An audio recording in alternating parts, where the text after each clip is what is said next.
नमस्कार दोस्तों, स्वागत है आपका अपने channel kids play to junior classes में। आज की इस क्लास में हम कवर करने वाले हैं क्लास 6 का चैप्टर 5 शरीर में गति का जो पार्ट 5 है, जंतुओं में गति। तो इसके अंतर्गत जंतुओं में गति जो है सो संबंधित जो टॉपिक हम कवर करेंगे इस प्रकार से है।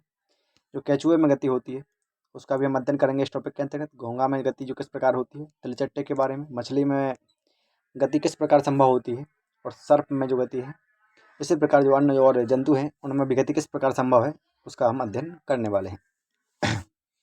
तो जंतुओं में जो गति है इसको इस प्रकार से समझते हैं। क्या गति के लिए हमेशा अस्थियों एवं पेशियों की आवश्यकता होती है? तो यह जानना चाहता है कि क्या गति के लिए आपने हमेशा देखा हो कि हमेशा अस्थियों एवं पेशियों की आवश्यकता पड़ती है क्या? दूसरे जंतु किस प्रकार चलते हैं फिर? क्या सभी जंतुओं में अस्थियां पाई जाती हैं? केंचुए अथवा घोंगे में क्या होता है? आइए कुछ जंतुओं गतियों का अध्ययन करते हैं। तो अभी हम कुछ नहीं कह सकते हैं गति किस प्रकार से होती है जंतुओं में, या क्या क्या जरूरत होती है जंतुओं में गति के लिए। तो अब देखते हैं हम सबसे पहले केंचुए में गति किस प्रकार संभव है या किस कैसे होती है। तो केंचुए का जो शरीर होता है एक सिरे को दूसरे सिरे से सटाकर रखे गए अनेक छल्लों से बना प्रतीत होता है। तो केंचुए का जो शरीर है कैसा प्रतीत होता है? एक दूसरे से सटाकर अनेक जो उसके सिरे होते हैं अनेक छल्लों से प्रतीत बने होते हैं। इस प्रकार से जो अनेक अनेक देखो इसके छल्ले बने हुए हैं, एक दूसरे से सटा करके बने हुए हैं इस प्रकार से। आगे देखेंगे, परंतु केंचुआ जो है उसके शरीर में अस्थियां नहीं होती हैं, ये क्लियर है। तो इससे क्या सिद्ध होता है कि शरीर में गति के लिए या किसी प्रकार के जंतु में गति के लिए अस्थियों की आवश्यकता नहीं पड़ती है, परंतु इसमें क्या होती है, पेशियां होती हैं। केंचुए में अस्थियां नहीं होती हैं लेकिन पेशियां होती हैं जो इसके शरीर के घटने और बढ़ने में सहायता करती हैं। तो पेशियों से इसको क्या मदद मिलती है? ये अपने शरीर को एक कम भी कर लेता है, बड़ा भी लेता है और ज़्यादा भी बढ़ा लेता है। चलने के दौरान जो केंचुआ है अपने शरीर के पश्च भाग को भूमि में जकड़े रहता है। तो जब केंचुआ चलता है तो वो चलने के दौरान करता क्या है, जो अपना शरीर का जो पश्च भाग होता है उसको वो ज़मीन से जकड़ा हुआ रहता है और फिर आगे चलने की जो क्रिया है वो इस प्रकार से करता है। तो आगे देखते हैं, तथा जो अग्रभाग है उसको अपने फैलाता रहता है और पीछे के भाग को अपने जकड़े रहता है, अग्रभाग को इस प्रकार फैलाता रहता है। आगे देखेंगे, उसके बाद वह जो अग्रभाग से भूमि को पकड़ता है तथा पश्च भाग को स्वतंत्र कर देता है। फिर आगे देखते हैं वो अपने अग्रभाग जो होता है उसको अपने उससे भूमि को जकड़ लेता है तथा पश्च भाग को उसको ऊपर स्वतंत्र कर देता है तथा आगे की ओर गति इस प्रकार से करता रहता है। केंचुआ ऐसा करता है। इसके ठीक आगे फिर देखेंगे क्या करता है। इसके पश्चात वो यह शरीर को संकुचित कर लेता है तथा जो पश्च भाग है उसको आगे की ओर खींचता है। तो अपना फिर उसके बाद जो उसका शरीर का जो पश्च भाग होता है उसको आगे की ओर खींचता है, इस प्रकार से संकुचित करके आगे की ओर गति करता रहता है।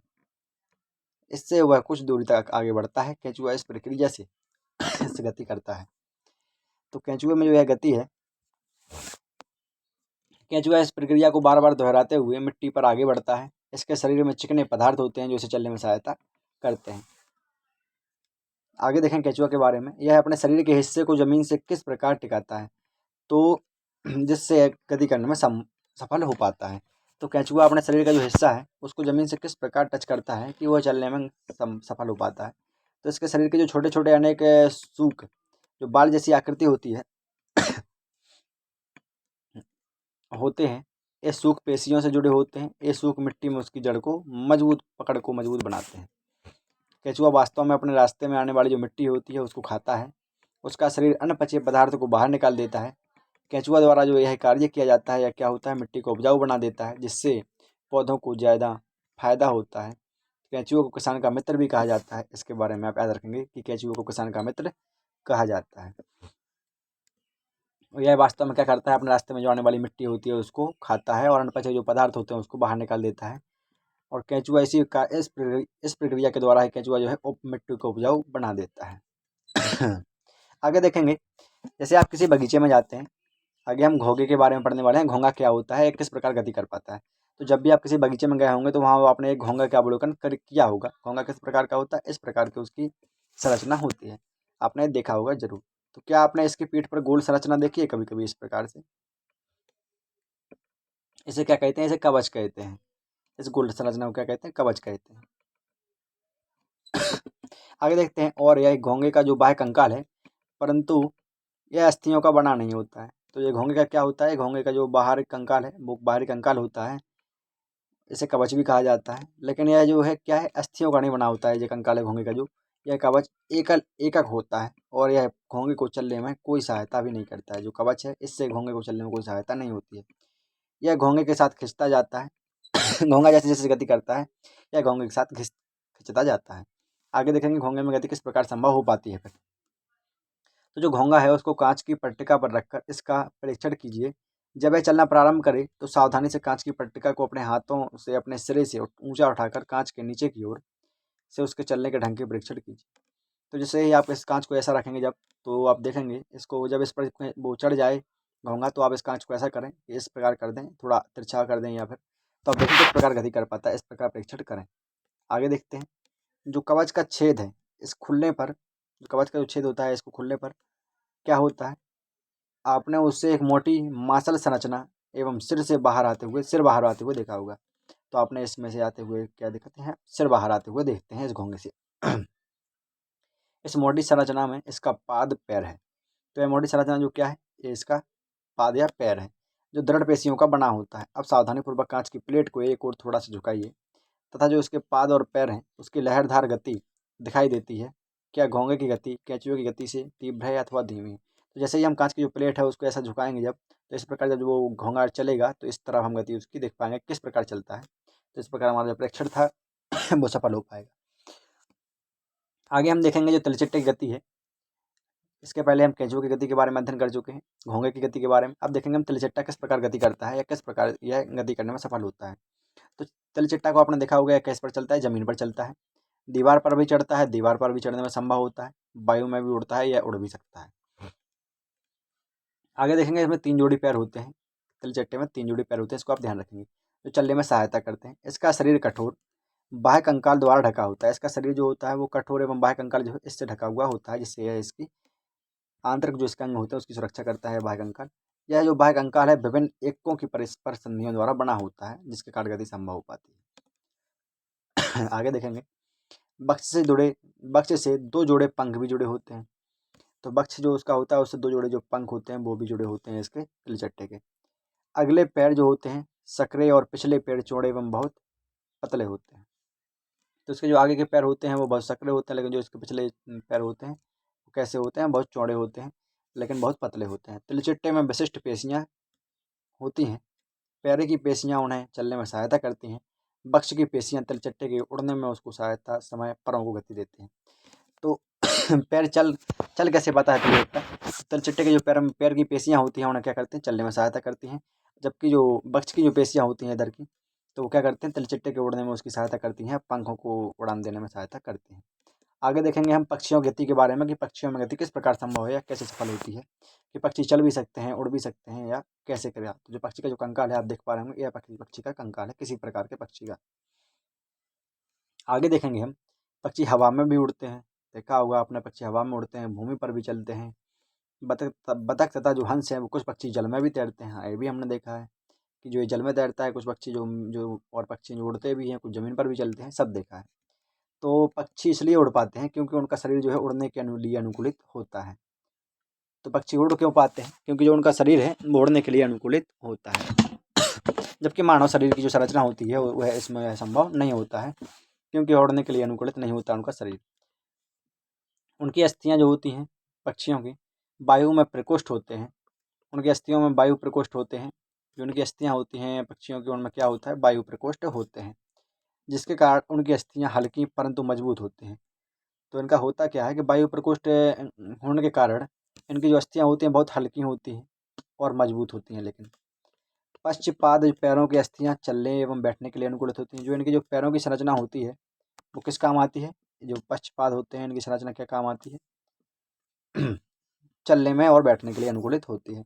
जबकि जो अग्रपाद की अस्थियाँ होती हैं वो रूपांतरित होकर पक्षी के पंख बनाती हैं। जबकि जो इनकी जो अग्रपाद की जो अस्थियाँ होती हैं वो क्या करती हैं, रूपांतरित होकर के पक्षियों के जो इनके पंख बना लेती हैं, जिससे यह पक्षी उड़ पाता है, संभव हो पाती है। तो इनके जो पंख होते हैं इनसे ये उड़ पाते हैं।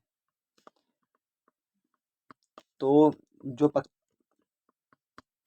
पक्षी के जो पंख होते हैं और कंधे की जो अस्थियाँ होती हैं बहुत मजबूत होती हैं, और बक्ष की अस्थियाँ उड़ने वाली पेशियों को जकड़े रखने के लिए विशेष रूप से केंद्रित होती हैं तथा पंखों को ऊपर नीचे करने में सहायक होती हैं। जो वक्ष की अस्थियाँ होती हैं इनकी, तो क्या करती हैं, उड़ने वाली पेशियों को जकड़े रखने के लिए विशेष रूप से रूपांतरित होती हैं तथा पंखों को ऊपर नीचे करने में भी सहायक होती हैं। इसी कारण पक्षी उड़ पाते हैं, चल पाते हैं और बैठ भी पाते हैं और तैर भी पाते हैं। आगे देखेंगे हम मछली के बारे में कि यह किस प्रकार संभव है कि जो मछली जल में तैर पाती है या किस प्रकार मछली गति करती है। तो कागज़ की एक नाव बनाकर आप उसमें उसे पानी पर इस प्रकार रखिए कि उसका नुकीला भाग आगे की ओर रहे और इसे धक्का दीजिए। जैसे ही आप कागज़ की एक नाव बनाकर देखते हैं और उसके नुकीले भाग की ओर धक्का देते हैं इस प्रकार से, तो आप क्या देख पाते हैं कि जो क्या है, जल पर आगे की ओर तेज़ी से जाती है। तो हाँ, आप देखेंगे कि ये जल पर तेज़ी से आगे की ओर जाने लगती है नाव। अब नाव को जो दोनों सिरे हैं उनको पकड़कर इस प्रकार धक्का दीजिए कि वह चौड़ी ओर से जल में जाए। क्या इस प्रकार नाव जल में सरलता से चल सकती है? नहीं। नाव एक नोक की ओर तो चल सकती है, लेकिन ऐसे इस प्रकार गति नहीं कर पाएगी। इस प्रकार एक साइड या इस साइड या इस साइड किसी प्रकार चल सकती है, लेकिन ऐसा नहीं हो सकता है कि दोनों कोने पकड़ के आप इस प्रकार पकड़ लें, इधर भी पकड़ लें और आप सामने धक्का दें तो चल पाए, ऐसा नहीं हो पाएगा। तो आगे देखते हैं, क्या आपने ध्यान दिया है कि नाव की जो आकृति है काफ़ी सीमा तक मछली जैसी होती है। हाँ, देखा है हमने कि जो नाव की जो आकृति है वो काफ़ी सीमा तक मछली जैसी होती है। आगे देखते हैं मछली के बारे में कि मछली किस प्रकार जो है जल में गति कर पाती है या तैर पाती है। तो मछली का जो सिर होता है एवं पूँछ होती है उसके मध्य भाग की अपेक्षा पतला एवं नुकीला होता है। तो मछली का जो सिर एवं जो पूँछ है वो क्या होता है, उसके मध्य भाग जो है उसकी अपेक्षा नुकीला होता है। इसका यह भाग भारी होता है, मोटा होता है, लेकिन जो आगे का जो भाग है इसका और पीछे का भाग क्या होता है, नुकीला होता है। तो शरीर की जो ऐसी आकृति होती है क्या कहते हैं, उसे धारा रेखीय आकृति कहते हैं। तो शरीर की इस प्रकार की आकृति को क्या कहते हैं, धारा रेखीय आकृति। इसकी विशेष आकृति के कारण ही जल इधर उधर बहकर निकल जाता है और मछली जल में सरलता से तैर सकती है। तो इसका होता क्या है कि इसके आगे की ओर नुकीला होने के कारण और पिछली ओर पतला और नुकीला होने के कारण धारा रेखी जो इसकी आकृति है इसके कारण ही वो जल में इधर उधर जो जल होता है जो बाहर इधर से बाहर से अगल बगल निकल जाता है, जबकि और वो बाहर आसानी से मछली जल में तैरती रहती है। जबकि मछली का कंकाल जो है दृढ़ पेशियों से ढका रहता है। तैरने की प्रक्रिया में शरीर का अग्रभाग एक ओर मुड़ जाता है।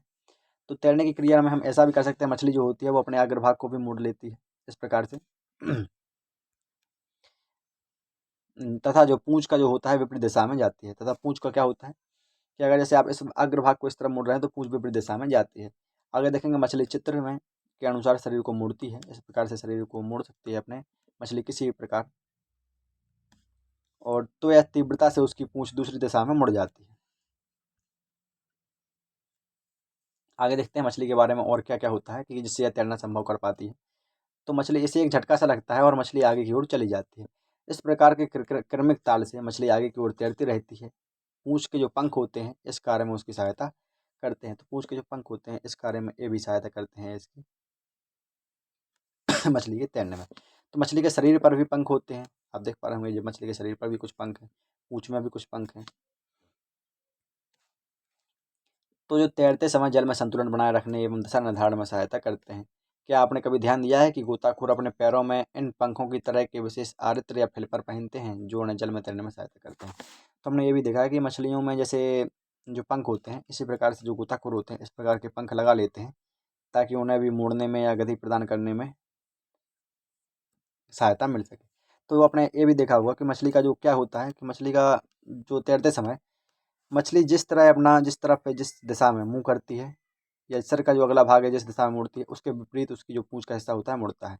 अगर मछली इस दिशा में दिख रही है तो इस दिशा में मुड़ना चाहती है तो उसकी पूंछ का जो हिस्सा है वो इस हिस्सा विपरीत दिशा में होगा। अगर मछली इस दिशा में मुड़ना चाहती है तो उसकी पूंछ का हिस्सा जो इस तरह होगा। तो आगे देखते हैं हम सांप के बारे में कि सांप किस प्रकार गति कर पाता है या जमीन पर भी चल लेता है और जो जल है उसमें भी गति कर पाता है सांप। तो क्या आपने सांप को फिसलते हुए आगे बढ़ते हुए देखा है, क्या सीधा चलता है? हाँ, हमने देखा है कि सांप है तो वो ऐसा ऐसा गति करता है, चलते हुए जमीन पर देखा है इस प्रकार से। आगे देखेंगे सर्प का मेरुदंड लंबा होता है। जो सर्प का जो मेरुदंड होता है वो क्या होता है, लंबा होता है। तथा शरीर की जो पेशियां होती हैं क्षीण एवं असंख्य होती हैं, वे परस्पर जुड़ी होती हैं चाहे वे दूर ही क्यों ना हो। पेशियाँ जो हैं मेरुदंड, पसलियों एवं त्वचा को भी एक दूसरे से जोड़ती हैं। तो इसकी जो इसके अंतर्गत जो पेशियाँ होती हैं वो क्या करती हैं इसकी त्वचा को इससे जुड़े हुए रहती हैं, मेरुदंड व पसलियों को। तथा सर्प का जो शरीर होता है अनेक वलय में भी मुड़ा होता है। हम देखते हैं कि ये छल्लों की भांति अलग अनेक वलय में भी शरीर जो है वो मुड़ जाता है सांप का शरीर इस प्रकार से। आगे देखेंगे सर्प का जो प्रत्येक वलय है उसे आगे की ओर धकेलता है। सर्प का जो प्रत्येक वलय होता है इस प्रकार से, तो यह उसे आगे धकेलने में मदद करता है। इसका शरीर अनेक वलय बनाता है और प्रत्येक वलय है उसे आगे धक्का देता है। इस कारण सर्प जो होता है बहुत तेज गति से अपने आगे की ओर चल पाता है, परंतु सरल रेखा में नहीं चल पाता। आपने कभी भी सर्प को अगर देखा होगा, चाहे उसे आप किसी प्रकार गति करते हुए देखें, तो आप गति कैसे करते हुए देखेंगे, उसे छल्ले के रूप में या वलय के रूप में गति करते हुए देखेंगे। कभी भी आपने ऐसे सांप गति करते हुए नहीं देखा होगा कि सांप जा रहा भैया जे जा रही है सांप सीधा, नहीं, ऐसा नहीं हो सकता भाई। सांप जाएगा तो कैसे जाएगा, नाग ने बना दी कति जहर लग रही भैया, इस प्रकार से ही जाएगा, ऐसे ऐसे, ठीक है। आगे देखते हैं हम जो चैप्टर 5 है शरीर में गति, क्लास 6 का, और इसका जो पार्ट 5 था, तो इससे जो कुछ सारांश निकलते हैं उसके बारे में हम अध्ययन कर लेते हैं कि क्या क्या सारांश निकलते हैं। तो इसका जो सार है इस प्रकार से है। अस्थि एवं उपास्थि जो होती हैं वो मानव कंकाल बनाती हैं। अनेक प्रकार की अस्थियाँ और अनेक प्रकार की जो अस्थियाँ हैं वो क्या बनाती हैं, और उपास्थियाँ अनेक प्रकार की मानव कंकाल की संरचना का निर्माण करते हैं, ठीक है। आगे देखते हैं, यह शरीर का जो पिंजर भी बनता है, यह शरीर का जो पिंजर है इससे पिंजर भी बनता है और इसे एक आकृति भी देता है। कंकाल चलने में सहायक है, कंकाल जो है चलने में तो सहायक है और आंतरिक अंगों की सुरक्षा भी करता है। इसके अंतर्गत जो संरचना होती है, अनेक प्रकार के जो आंतरिक अंग होते हैं उनकी भी सुरक्षा करता है कंकाल, ठीक है। और आगे देखते हैं, तो मानव कंकाल जो है उसकी जो खोपड़ी, मेरुदंड, पसलियाँ, वक्ष की अस्थि, कंधे एवं श्रोणि मेखला तथा हाथ पाँव की अस्थियों से बनता है। तो मानव कंकाल किससे मिलकर बना होता है, मानव कंकाल विभिन्न प्रकार के जो अनेक भाग हैं, जैसे मेरुदंड हुआ, पसली पिंजर हुआ, श्रोणि की अस्थियाँ हुआ, खोपड़ी हुई, इस प्रकार से अनेक अनेक जो भाग हैं इन सभी से मिलकर बना हुआ होता है मानव कंकाल। आगे देखेंगे पेशियों के जो जोड़े होते हैं एकांतर क्रम में सिकुड़ने एवं फैलने की अस्थियाँ गति करती हैं। तो पेशियों के जो जोड़े होते हैं तो क्या करते हैं, गति किस प्रकार पेशियों में प्रदान होती है, तो एकांतर क्रम में सिकुड़ने तथा फैलने से यह अस्थियों को गति प्रदान करती हैं पेशियाँ। आगे देखेंगे हम अस्थियाँ की जो संधियाँ होती हैं अनेक प्रकार की होती हैं, उस संधि की प्रकृति एवं गति की दिशा पर निर्भर करता है। तो अनेक अस्थियों में अनेक प्रकार की संधि होती है, जैसे चल संधि, अचल संधि, हेंज संधि, धुराग्र संधि, कोकंदुक खल्लका संधि। तो यह जिस जोड़े पर जुड़ी होती है या जिस भाग में जुड़ी रहती है, तो उसकी संधि की जो क्या प्रकृति है, किस दिशा में गति करवाना चाहती है, अलग अलग संधि की अलग अलग प्रकृति होती है, तो वह संधि की प्रकृति पर निर्भर करता है। आगे देखते हैं, पक्षियों की जो दृढ़ पेशियाँ होती हैं तथा हल्की पक्षियों की जो दृढ़ पेशियाँ हैं तथा हल्की अस्थियाँ मिलकर उन्हें उड़ने में सहायता करती हैं। ये पंखों को फड़फड़ा कर उड़ पाते हैं। तो पक्षी जो है कैसे उड़ पाते हैं, तो पक्षियों में क्या होता है कि इनमें एक विशेषता होती है कि इनमें दृढ़ पेशियाँ होती हैं तथा हल्की अस्थियाँ होती हैं जो उड़ने में सहायता करती हैं तथा जो अपने जो पंख इनके होते हैं इनको फड़फड़ा कर उड़ पाते हैं।